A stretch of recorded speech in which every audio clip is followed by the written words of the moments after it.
What's up everyone? Welcome back to the channel. I am Brian and I have a fun one here today. It is a milestone moment and it is in very large part thanks to you guys out there.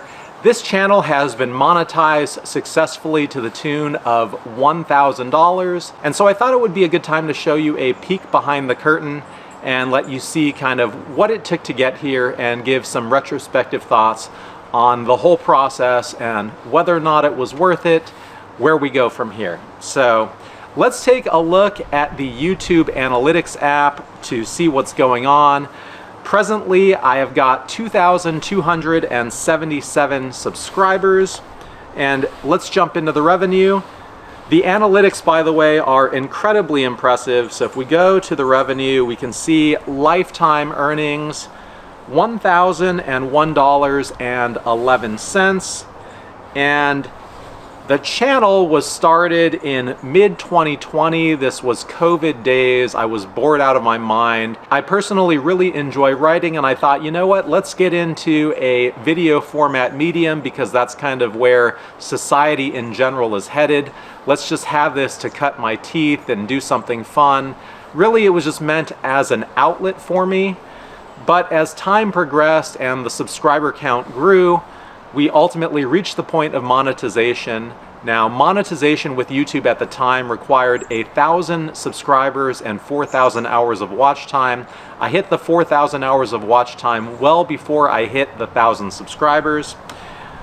It looks like I monetized the channel around the tail end of 2022. You can see there on October 9th that there is some money coming in. So around late 2022 to now, it's been about 2 years worth of monetization, and we now have crossed the $1,000 mark. So in general, it's averaging between $1 and $2 a day.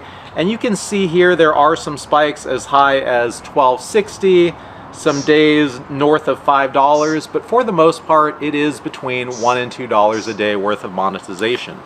So what did it take to actually get there? Now, I haven't necessarily been consistent. This isn't something that I've been trying to grow specifically for the sake of monetization. So there are times when I put out a lot of content and there are times when I don't. If we look at the total view count, we are at lifetime views of 567,000.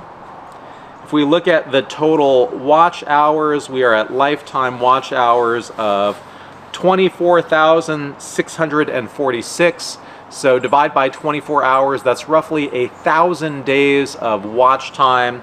Funny enough, that comes out to about $1 a day. Now again, I wasn't monetized for all of these metrics, so they are skewed in that respect a little bit. Now, if I look at the top earning content, you can see here my Porsche 996 video.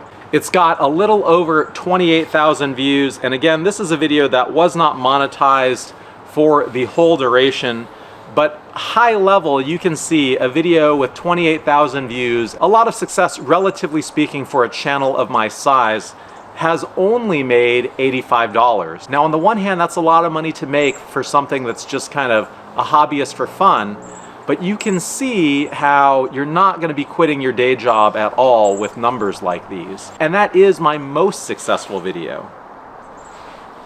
Some other videos I've got: Chrome Hearts haul unboxing, $40, Genoa Peak Trail, $36.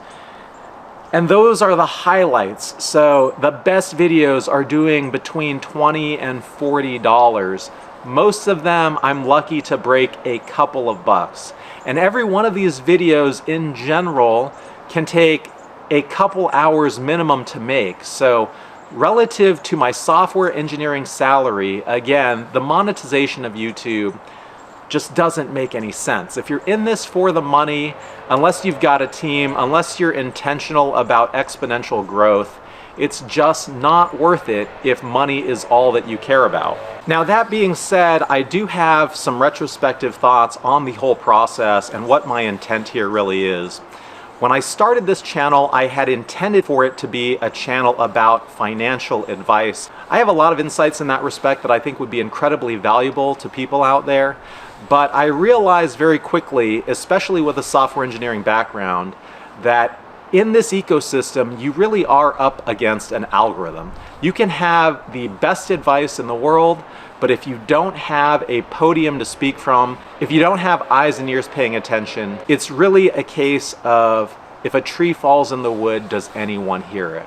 And so I realized I had to grow the scope of my channel, and one way to do that is to block and tackle and share other hobbies of mine. Now, I also realized along the way that success can be debilitating, because if you actually focus on a specific topic and grow your audience, you can become beholden to that audience. And this is a problem that manifests itself in some of the most influential personalities that you see out there. You can become stuck, basically pigeonholed, doing what you always do because you're so good at it, and that's what people expect of you. Now, I realized this when I kind of went on an airsoft kick. I grew my audience very quickly. It is a hobby that lends itself really well to YouTube, and I had this amazing backing and support for it, but I realized I just didn't want to do that. I didn't want to be pigeonholed into doing that. I had kind of lost interest in the hobby over time, and so I stepped away and I just started making videos of whatever interests me.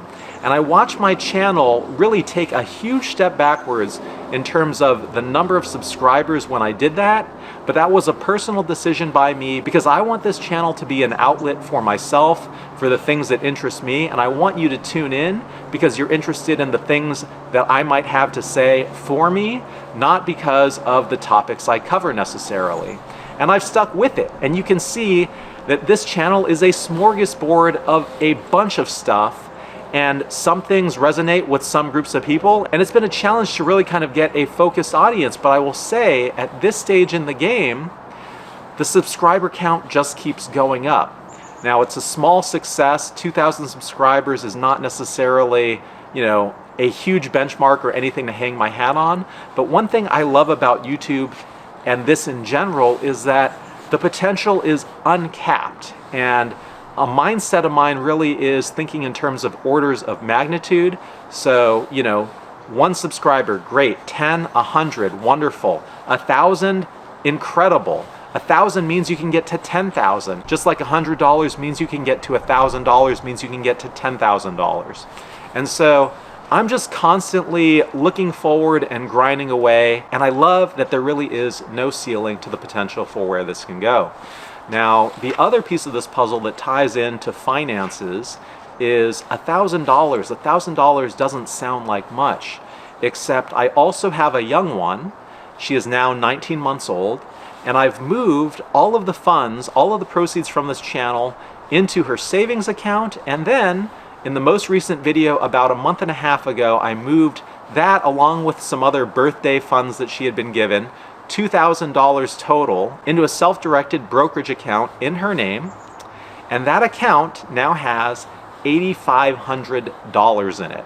So in terms of this order of magnitude thought process, I personally believe that every dollar of expendable income, passive income, investable income, every dollar that I can take and set aside, I can turn into 10. Now, I will admit I've almost gotten her 1 to 10 in a lightning fast process. It doesn't normally happen that quickly, but I'm also not surprised at all by what has taken place here. So I view this as a huge springboard that I'm basically gifting to my daughter. And I mean, that's what this is all about, right? I'm good with my day job with what I need covered. $1,000 wasn't going to mean anything to me day to day, but if I take 1,000, turn it into 10, and invest it over the 18 years it takes for her to become an adult, I really think by the end of it, she's going to be in a fantastic place. So there is going to be a lot more financial content on this channel to come over the course of the next year. I want to say thank you so much to everyone out there for tuning in and supporting this channel. You have no idea how much it means to me. Just from a learning perspective, nothing to do with money. It really is just kind of a measure of the success. Again, the money itself doesn't really mean anything, but the fact that I can generate a little bit is kind of just like a pat on the back for all of this effort that I put into it. Even without the money, I will say, I used to think that I could speak well. I know that I could write well because I have the time to really analyze something. I can engineer a written paper. But I used to think that I could speak well as well, and YouTube forces you to level your game up. My early videos, I was filling all the dead space with ums and ahs. There's no silence. Silence is golden. Being deliberate and intentional is golden. Learning to speak on the fly well is golden. And these are skills that I've honed over the course of some 200 plus videos to get to this point. And it's been invaluable to me personally just as a life skill. So if this is something you're thinking about doing, honestly, I say just put yourself out there. What's the worst that can happen? There are a lot of internet trolls. I've also realized, as someone who can be very vengeful personally, that you have to just let it roll off your back. If someone puts a really malicious comment on my channel, I honestly just block and hide them. And that's it. I don't respond. So that has been a really good life lesson for me as well. I don't want this to go on forever. I just wanted to give you some insight into what's going on here. Thank you again for all the support. It means so much to me. I really appreciate it. If you have any thoughts or comments on this video, I would love to hear from you. If you have any thoughts or comments on what you'd like to see on this channel in terms of content or coverage, I would love to hear from you. And that's all I've got for this one. Thank you for watching. I appreciate you, and I will see you at the next one soon.